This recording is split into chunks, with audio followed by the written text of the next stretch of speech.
Bom dia, meninos e meninos. Vamos para a nossa continuação do nosso conteúdo. A gente vai continuar falando de ácido, tá? Agora a gente vai ver acidez e basicidade. A gente vai ser capaz de identificar pelo valor do pH se a substância é ácida ou se ela é básica, ou então pela coloração, tá? Primeira coisa, a gente tem que entender o que é pH. pH é o potencial hidrogeniônico. Ele é determinado pela concentração de íon H+. E ele vai indicar se a solução é ácida ou se ela é básica. O básico a gente chama de alcalino. Se o valor do pH for menor que 7, a gente fala que ela é ácida. Se esse pH for maior que 7, básica. E se o pH for neutro, a gente fala que ela é pH 7, tá? A gente fala assim que quanto menor o valor do pH, mais ácida é a solução, ok? Então, quanto mais próximo do zero, mais ácida é a solução. Quando a solução ela é ácida, a concentração de H+ tem que ser maior que a concentração de OH-. E se ela é básica, é o contrário, a concentração de H+ tem que ser menor que o OH-, tá? Então, lembrando, igual a 7, a solução é neutra, abaixo de 7, ela é ácida, e acima de 7, ela é básica. Se você observar, cada valor ele vai mudando a coloração, tá? Essa escala, ela é logarítmica, então a gente fala que o pH, ele é o logaritmo negativo da concentração de H+ na base 10, tá? Então, é essa forma aqui, ó, logaritmo negativo da concentração de H+ na base 10. Vamos supor que a gente tem aqui, ó, o pH de menos log de 10 a menos 3. Eu vou pegar esse menos 3 e vou colocar aqui, ó.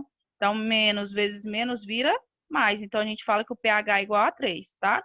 Então, o valor que está aqui em cima é o valor do pH, ok? A gente fala que a concentração de H+ vezes a concentração de OH- tem que dar 10 a menos 14. Ou pH mais pOH tem que ser igual a 14. A gente consegue descobrir o valor correspondente através da subtração. Aqui, ó, se eu quero saber o valor do pH, eu vou pegar 14 menos pOH. Por quê? Eu sei que pH mais pOH é igual a 14. Então, sempre vai ser 14 menos aquele valor. O pOH vai ser 14 menos o pH. Então, sempre o inverso. Se eu quero o pH, eu vou subtrair o pOH. Se eu quero o pOH, eu vou subtrair o pH. Aí eu coloquei um exemplo aqui. Vamos supor que o nosso pH é igual a 3. Como que eu vou fazer?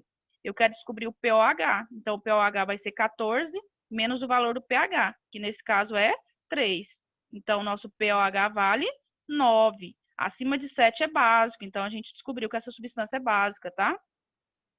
Aí eu coloquei um exemplo aqui. A gente tem duas soluções de mesma temperatura e volume.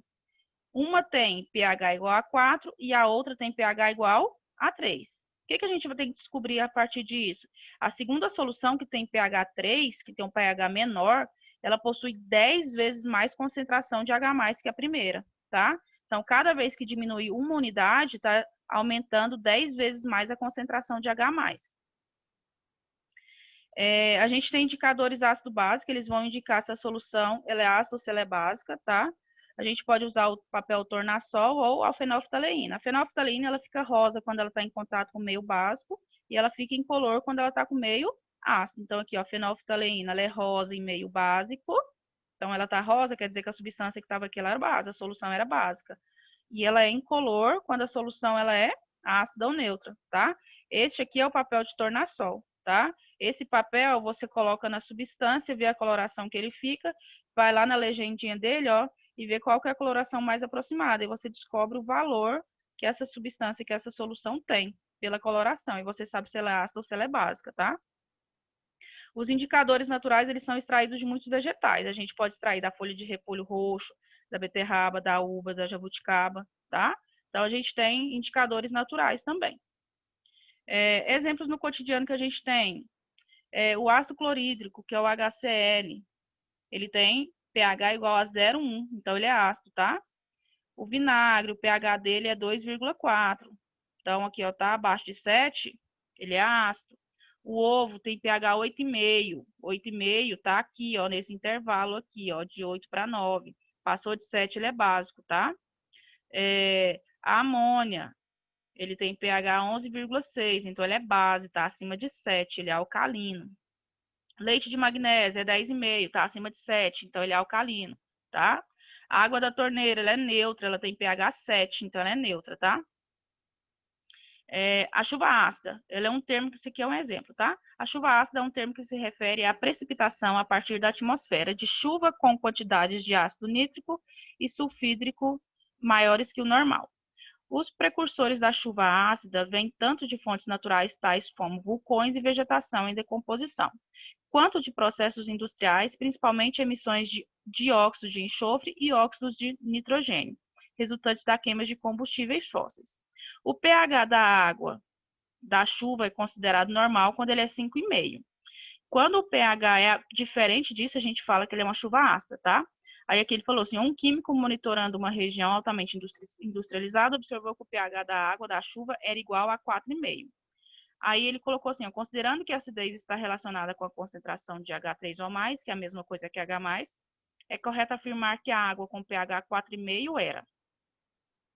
Aqui, ó, o normal é 5,5. Ele achou 4,5. Se você observar, abaixou uma unidade.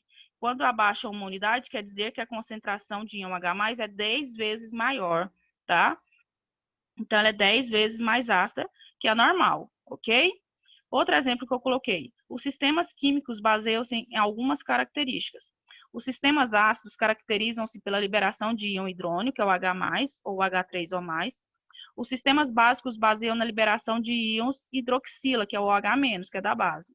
A tabela a seguir mostra a característica de alguns sistemas. A gente tem aqui ó, o vinagre, 10 a-3, a saliva, 10 a-6 e a clara de ovo, 10 a-8. Isso tudo é concentração de H+, então isso é pH, tá? H+ é concentração de pH. Aí ele colocou assim, considerando os sistemas citados 100% ionizados, julga os itens abaixo. 0. Todos os sistemas são formados por substâncias ácidas. O pH da saliva é igual a 6. Ele está falando que o pOH da saliva é igual a 6. Aqui, ó, ele está falando concentração de H+, então é pH, tá? O vinagre é mais ácido que a clara de ovo e o pH do vinagre é igual a 3. Agora vamos ver aqui, ó. Primeira opção, ele falou que todos os sistemas são formados por substâncias ácidas. Se a gente pegar aqui, ó, ele falou que o vinagre tem concentração 10 a-3. Isso quer dizer que o pH dele é 3, certo? A saliva tem concentração 10 a-6, então o pH dele é 6. E a clara de ovo tem 10 a-8, então o pH dele é 8. Ele falou que todas são ácidas. Para todas serem ácidas, todas tinham que ser abaixo de 7. A saliva não deu, a clara de ovo não deu abaixo de 7. Então, ela não é ácida, ela é básica, tá? Então, essa opção está errada. A opção 2, ele falou que o pOH da saliva é igual a 6. A saliva, a gente descobriu que o pH dela vale 6, porque era 10 a-6, certo? Se a gente quer descobrir o pOH, vai ser 14 menos o pH, então vai ser 14 menos 6. Esse resultado vai dar 8. Então, ele falou que esse valor é igual a 6, só que na verdade ele é igual a 8, tá? Igual a 6 é o pOH, não o pOH. Aqui, ó, a número 2, ele falou assim, ó, o vinagre é mais ácido que a clara de ovo. O vinagre tem concentração 10 a-3. E a clara de ovo, 10 a-8. Então, a gente tem 3 e 8. Quanto mais próximo do zero, mais ácido. Então, realmente está correto. A opção 3, ele falou que o pH do vinagre é igual a 3. A concentração dele é 10 a-3. Então, a gente descobriu que 10 a-3 realmente é 3. Então, está correta essa afirmação. Agora, a gente vai ver óxido. O que é óxido? Ela é uma substância inorgânica binária. O que quer dizer binária? Quer dizer que ela tem 2 elementos químicos. E esses elementos vão ser diferentes, tá? Entre esses 2 elementos, o oxigênio vai ser o mais eletronegativo, tá? Aí eu coloquei aqui uma observação. O OF2 e o O2F2, eles não são óxidos. Por que eles não são óxidos? Porque o flúor é mais eletronegativo que o oxigênio. E no óxido, o oxigênio tem que ser mais eletronegativo, ok? Aí a gente tem os tipos de óxido. A gente tem óxido iônico e óxido molecular. Qual que é a diferença entre eles? O iônico é formado por metal ligado ao oxigênio e o molecular por ametal ligado ao oxigênio. Metal são esses que estão destacados em azuis e ametal são esses que estão destacados em amarelo, tá? Então, os iônicos é a parte azul da tabela ligada ao oxigênio e os moleculares a parte amarela ligada ao oxigênio, tá? Como que a gente vai dar nome? De fórmula geral, a gente vai usar o prefixo, que vai indicar a quantidade de oxigênio. Aí a gente vai colocar óxido de o prefixo, que vai indicar a quantidade do outro elemento e o nome do elemento. Esse prefixo ele pode ser mono, di, tri, tetra e assim por diante, tá? Aí eu coloquei um exemplo aqui, a gente tem Cl2O5. A primeira parte é a quantidade de oxigênio. Quantos oxigênios a gente tem? 5 oxigênios. Então, o prefixo dele é pente, certo? Aí eu vou acrescentar óxido, então fica pentóxido, tá? Aí eu vou colocar di, vou ver qual que é o prefixo do elemento que está ligado ao oxigênio. É 2. 2 é di. Então, fica di e o nome do elemento que é cloro, tá? Outro exemplo que eu coloquei é SO3. Quantos oxigênios tem? 3 oxigênios. Então, qual que é o prefixo para 3? É tri. Depois do prefixo eu coloco óxido. Então, fica trióxido de... O S não tem nenhuma quantidade, então não preciso colocar o prefixo nele, tá? Então, fica trióxido de enxofre, que é o S.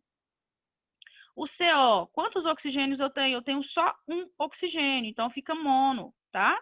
Então, monóxido, porque depois do prefixo vem um óxido, de carbono, que é o nome do elemento. Por que que eu não coloquei nenhum prefixo aqui no carbono? Porque ele não tem nenhuma quantidade, tá? Geralmente a gente coloca o um só do oxigênio, tá? Se o óxido for iônico, a gente pode usar uma outra forma, tá? Se ele tiver NOx fixo, ou seja, se ele participar da família 1, 2 ou 13, ou se ele for o zinco e a prata, vai ser óxido, mais o di, mais o nome do elemento. Eu coloquei aqui, ó. O Ca, ele faz parte da família 2. Então, fica óxido de cálcio, que é o nome do elemento, tá? Se ele não apresentar NOx fixo, ou seja, se ele não participar da família 1, 2, 13, ou se ele não for zinco ou prata, vai seguir essa ordem, ó. Óxido, mais o di, mais o nome do elemento, mais o algarismo romano, tá? Esse algarismo romano, ele vai identificar o NOx do elemento. Eu coloquei o exemplo aqui, ó, Cr2O3. Então, óxido, di, o nome do elemento do Cr é o cromo, a carga dele, que é o NOx, é 3. Como que eu vou saber? O número que acompanha o oxigênio é esse número que vai virar o algarismo aqui, tá? Então, óxido de cromo, 3. Classificação, a gente pode classificar o óxido em básico. O que é esse óxido básico? Ele é um óxido iônico, que ele tem o metal, que ele vai apresentar a carga mais 1, mais 2 ou mais 3. Isso quer dizer que ele vai fazer parte da família 1, 2 ou 13, tá? Então, aqui eu tenho o Na, ele está na família 1, então ele tem carga mais 1. Então, Na2O. O Ca, ele está na família 2. Família 2, ele tem carga mais 2. Então, CaO. Então, isso é um óxido básico, tá? Eu tenho um metal que faz parte da família 1, 2 ou 3, ok?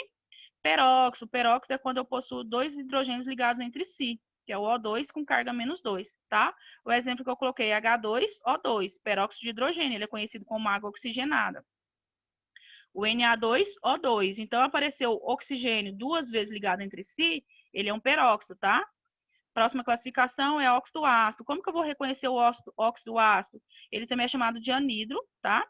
E ele é formado a partir da reação com água, e ele vai originar ácido. E se ele estiver na presença de base, ele vai formar sal e água. Eu coloquei aqui, ó.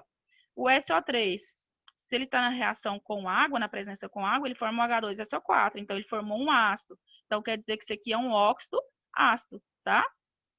O CO2, dióxido de carbono ou gás carbônico, a mesma coisa. E o SO2, dióxido de enxofre, tá?